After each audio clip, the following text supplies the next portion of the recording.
चाचा खैर त आहे वेठो ईअं ई जे खंड जो जा छॾ भोगन खे। हा सभु ख़ैर आहे, साम्हूं माल पियो चरे इन जे करे वेठो आहियां। चाचा अकेलो बेज़ार थी पियो हूंदे मां ॾिसां थो न, ऐं मां बि वांदो आहियां, मूंखे को कमु कोन्हे को। हाणे ॿई गॾु वेहूं था, वेही था कंहिंजी न कंहिंजी गिला कयूं चमचनि जी दुआ सां। गिला करणु सुठी ॻाल्हि नाहे। चाचा जवान धीअरूं घर में विहारण सुठी ॻाल्हि कोन्हे का। तूं बि जवान धीअरूं घर में विहारियो वेठो आहीं। मां मिड़े मिसाल पे ॾिनो मां चमचनि जी दुआ सां, पर बाबो तॻियो सफ़ा बेकार अथई, न कम जो न कार जो। एॾो बेकार अथई, एॾो बेकार, सुकल काठी खणी चुल्ह में बि कोन विझंदो अथई, सॼो ॾींहुं लेटियो पियो आहे बसि। वरी पीउ जी गिला थो करी? न चाचा न, बाबा जूं खसलतूं थो ॿुधायां, खसलतूं। सॼो ॾींहुं घर में सुतो पिया, खटूं पियो थो भञे, पर ॾिस न मुंहिंजी शादी नथो कराए। चाचा ॾिस, घर में का माई हूंदी कमकार कंदी न, मानी बानी थपींदी, असां बि खाईंदासीं, बाक़ी असां छड़ा बाबा जेको जेॾी तेॾीमहिल कम कार, भाॼी पचाऊं बि पाण, खाऊं बि पाण। माण्हू गिला कोन कंदा चाचा, जुवानड़ो पुटड़ो घर में वेठो आहे। हा बाबा तूं सचो आहीं, पर इहो तव्हांजो ज़ाती मसइलो आहे। चाचा हिकिड़ी ॻाल्हि आहे, बाबे जो ॾोह कोन अथई, कुराड़ो मुड़ुस आहे, 80 साल जो, चवंदा आहिनि न 80 मत खसी।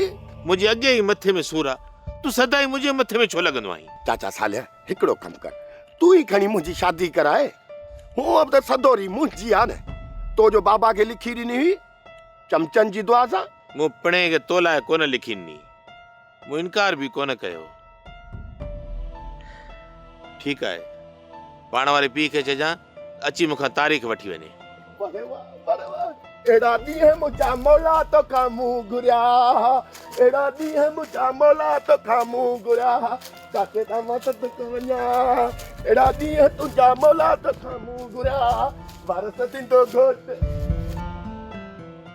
अदा परू ॿियो चयो त हाणे भली वञनि, वञी तारीख़ ॿधे अचनि। हाणे तूं हीअं कर, परूअ खे वञी नियापो ॾे त असां ॾींहं ॿिनि में लॾो खणी ईंदासीं तो वटि। मुरादीअ जो ख़ुशख़बरी अहिड़ी ॿुधाई जो सभु कमत जा ॾोॾा आहिनि और मां मेड़े में न खाए तोखे कराया। न इहे तूं ई पियो खा, हिरी वियो आहीं न खाई खाई, तंहिंजे करे मूंखे चांहि जा ॿ ढुक प्यार। गोहर, ओ गोहर, वाॾो ॿ चांहि जा कोप त हणा।